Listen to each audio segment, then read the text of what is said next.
The goal is not to never be triggered. The goal is learning how to come back from it. Because coming back, staying calm while present, is a skill. And skills are built through practice. You can already name the pattern. You can trace where it came from. And you can feel it starting. But you still react. And that gap is not weakness. That gap is biology. In this video, we start closing that gap. I'm Tev. I help people find the patterns holding them back from who they really want to be, and chose differently in the moments that matter the most. In this video, we'll check the first practice tool.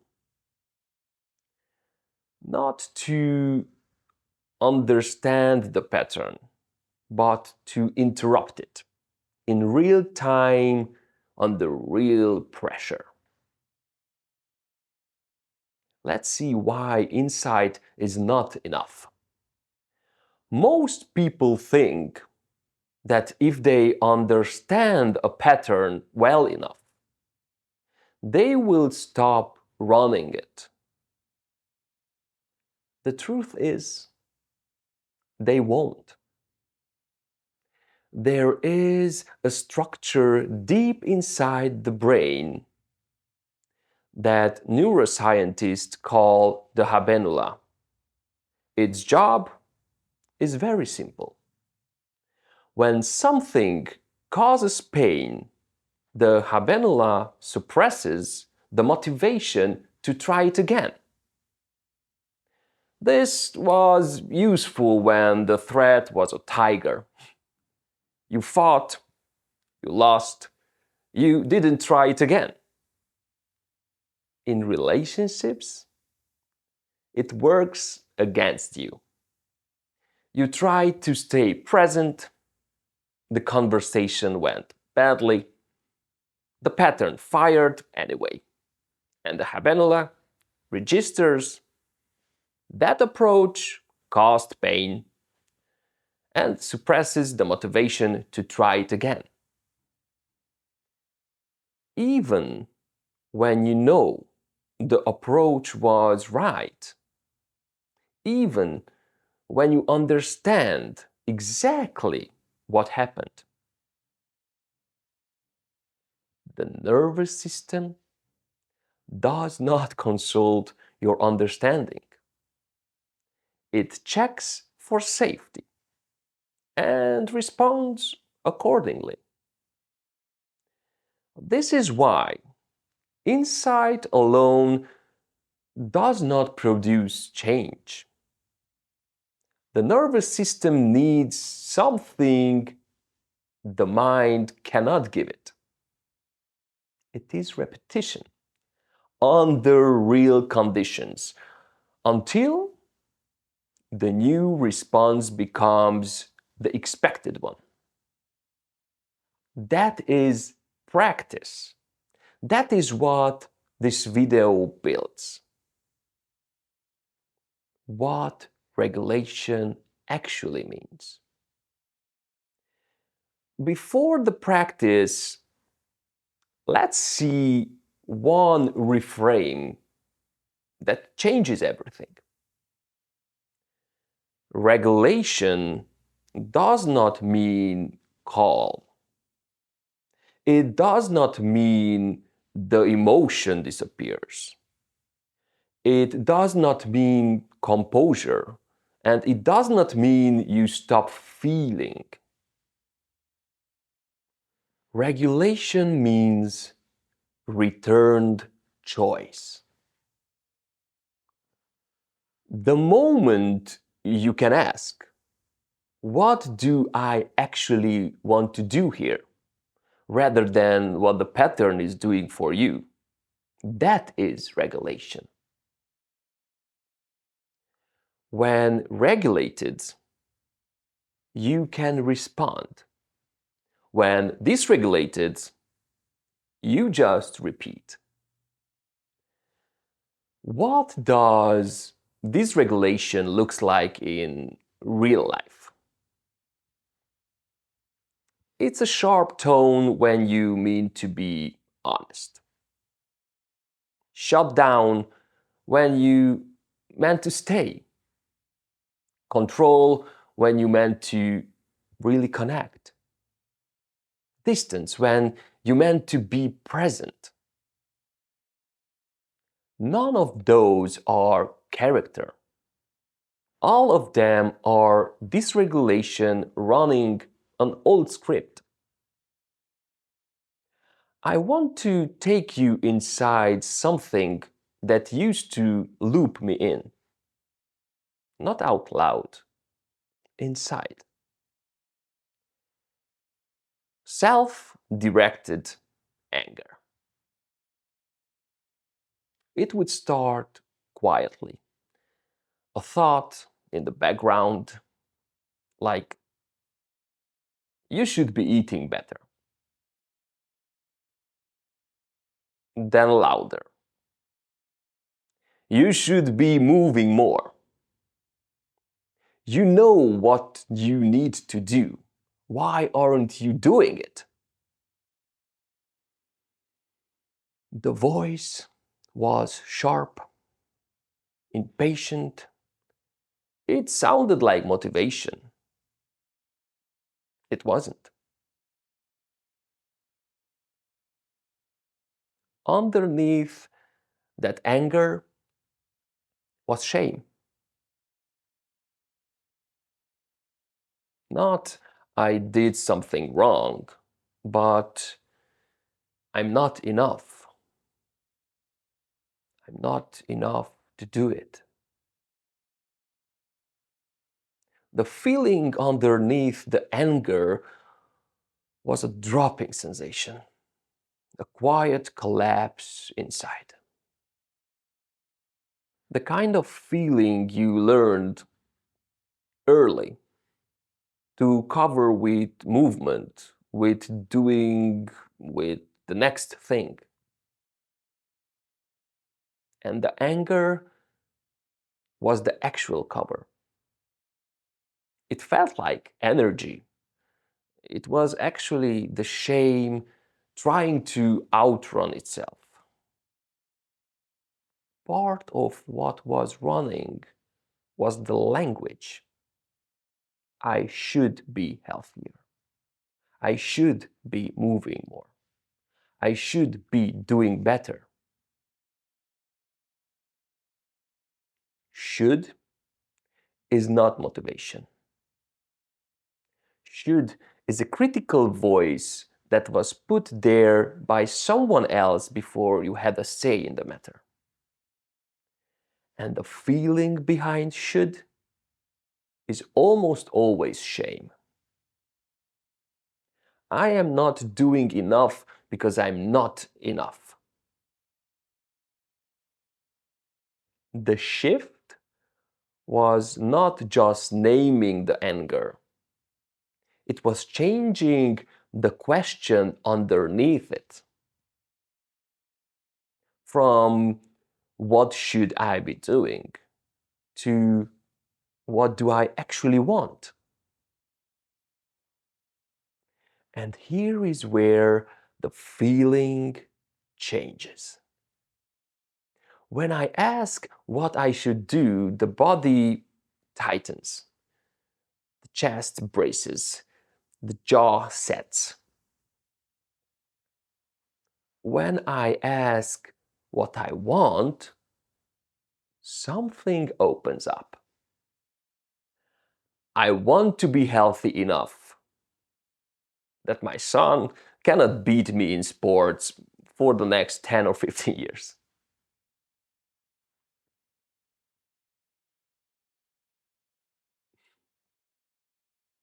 That is not a should, that is a want. And the feeling behind it is not shame, it is love. And love moves. Shame just accumulates. So now, when the anger comes, and it still comes, here is what the internal process looks like. First, I name what is actually running. This is anger. Underneath it is shame.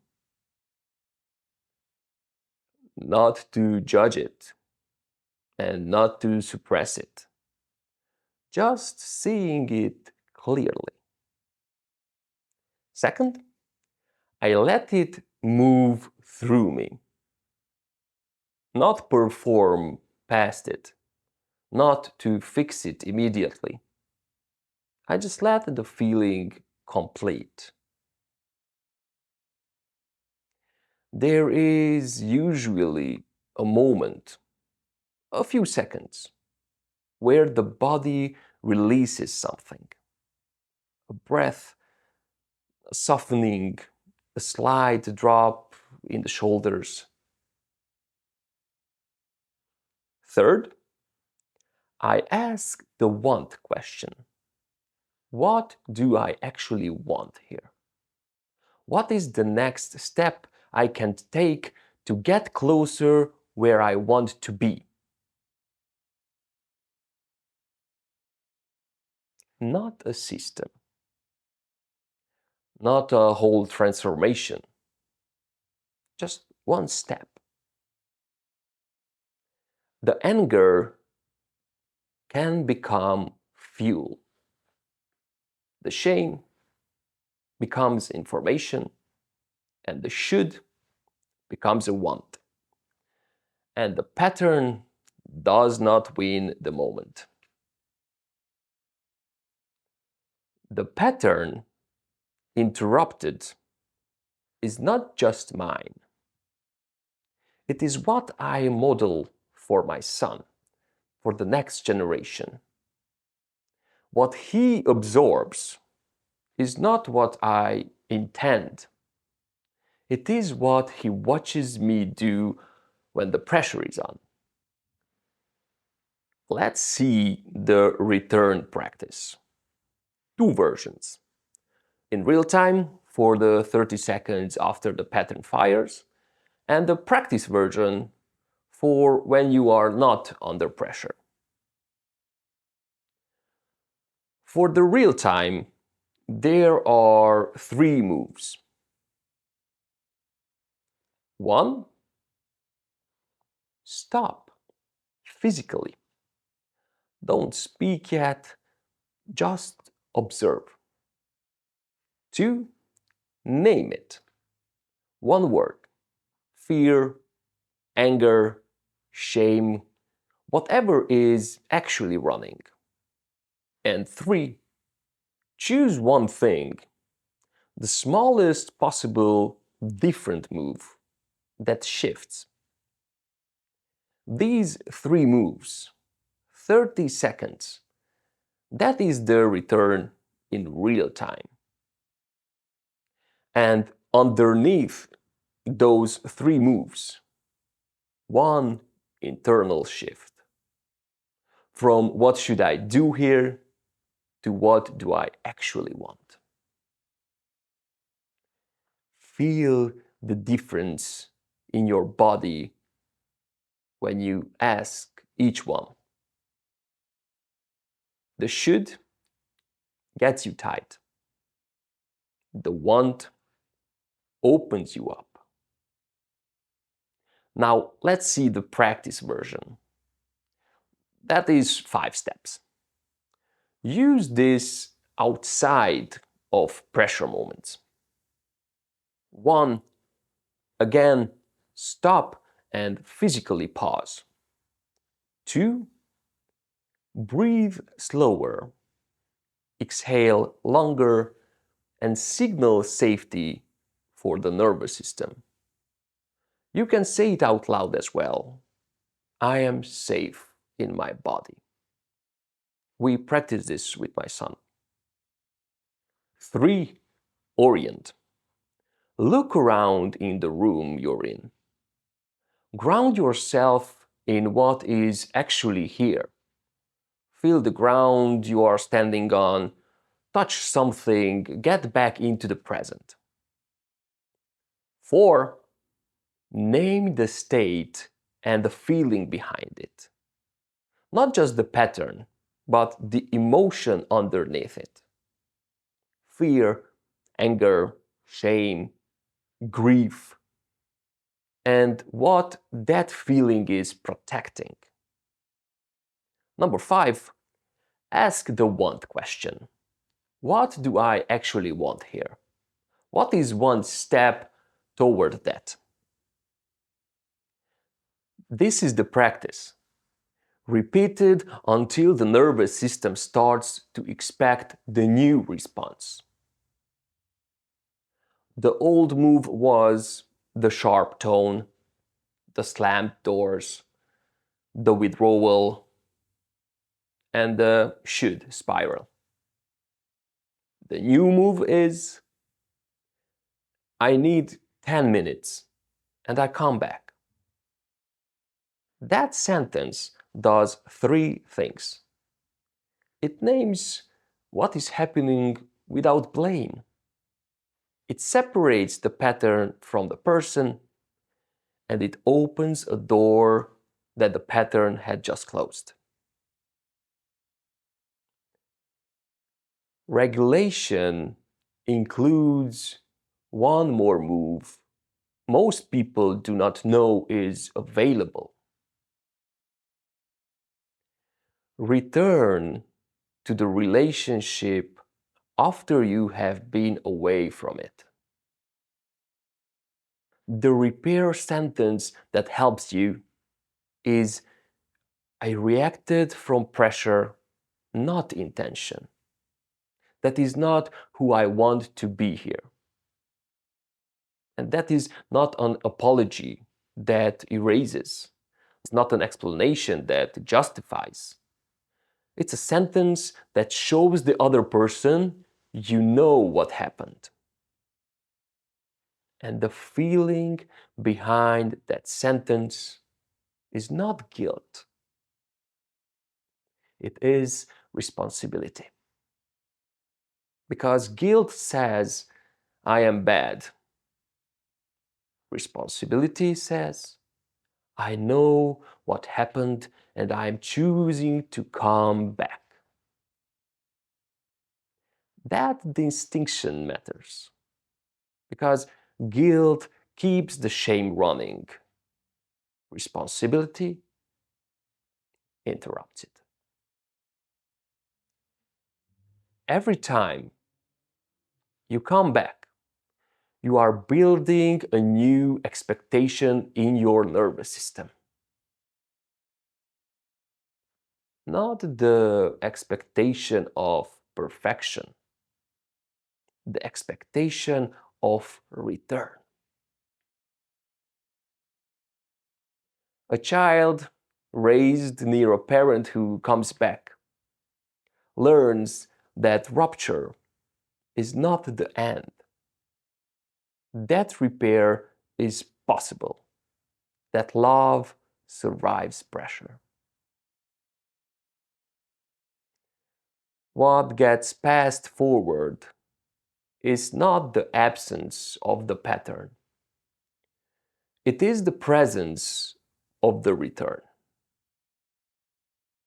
This week, in one moment, after the pattern fires, stop, name it, feel what is underneath it, and ask what you actually want.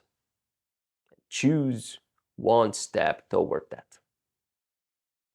You will not always catch it, and that is not the goal. Catch it once more than last week. That is the 5% shift, and that is enough. The signal system is the entry point to the pattern interrupt tool, a structured practice for building the return faster each time. You'll find it in the description. Now you have the signal, the map, and the return. The last question in this sequence is the deepest one. Where did the pattern come from? Who taught your nervous system that this was the necessary response? That is what we go into next. Coming back is a skill, and practice makes return faster. We'll take this one layer at a time. No rushing and no quick fixes. Just learning how the human system actually works, step by step. See you in the next one. God bless.